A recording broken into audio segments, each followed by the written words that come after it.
Welcome back to another Follow Through Friday on the Simple and Smart SEO Show podcast. I'm Crystal Waddell. Today I'm here reflecting on the action items I've been working on this week, specifically how to make marketing channels work together and repurpose content. So if you are looking for ways to optimize your marketing without adding a ton of extra work, this episode is for you. So let's talk about action item number 1, making my marketing channels work together.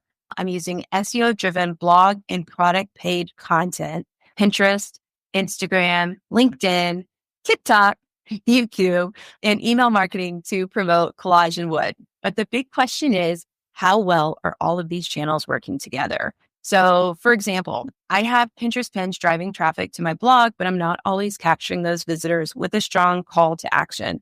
Instagram gets some engagement, but am I using it to push people towards my email list? And then email marketing is great, but am I reusing my best content to save time? So this week, I'm focusing on making those connections stronger, like making sure my number 1 blog post has an opt-in and using social media to guide people towards my products. If you've been on Instagram for any amount of time, you've probably seen when people post, comment XYZ below, and I'll send you XYZ.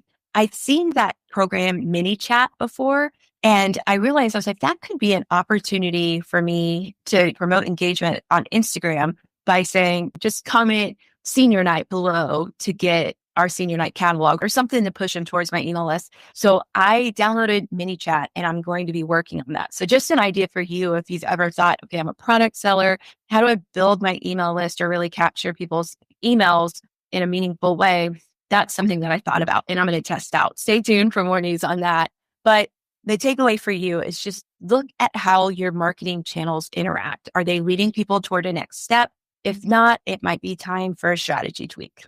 So then let's move on to action item number 2, dedicating time for intentional learning. Whenever I start feeling stressed out about my business, I can pinpoint one thing that I'm not doing, and that is not learning something new.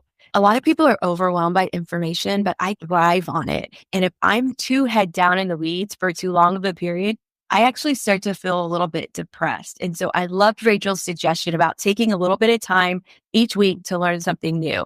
And when you think about marketing and SEO, they're constantly changing. If we don't make time to learn, we're going to fall behind using outdated tactics and strategies. So I'm going to set aside some time every Monday to check in on trends. I joined an AI content group, so I'm very excited about that, and a group about Go High Level. So I'm learning all about marketing and funnels and strategic funnels that already come with templates. I'm super excited about that. So my challenge to you, block 30 minutes this week to learn something new about marketing, SEO, or business growth. And let's talk about action item number 3, repurposing content to save time. For this one, I actually created something that you can download if you'd like. There's no opt-in. It's in the show notes.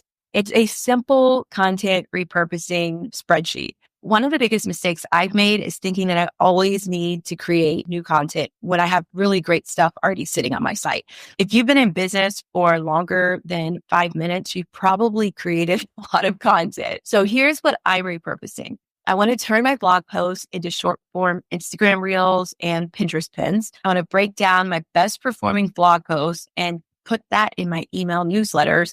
And then I want to use these customer testimonials. I've got over 500 reviews on Etsy, over 100 on my website.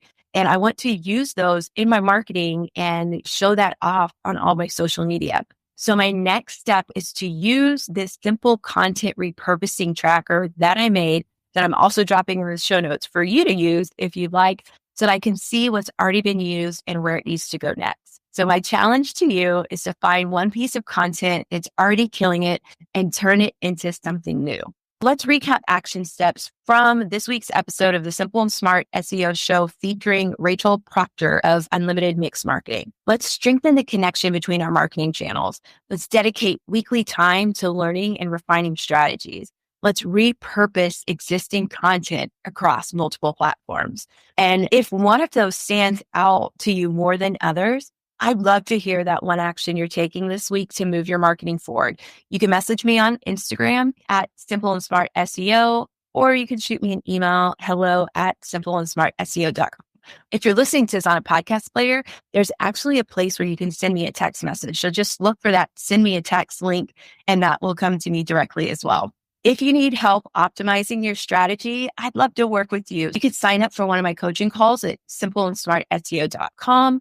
And if you love this episode, be sure to subscribe and leave a review. It helps more business owners and entrepreneurs like you get simple and smart SEO tips. I'll see you next week for another Follow Through Friday. And until then, keep moving forward.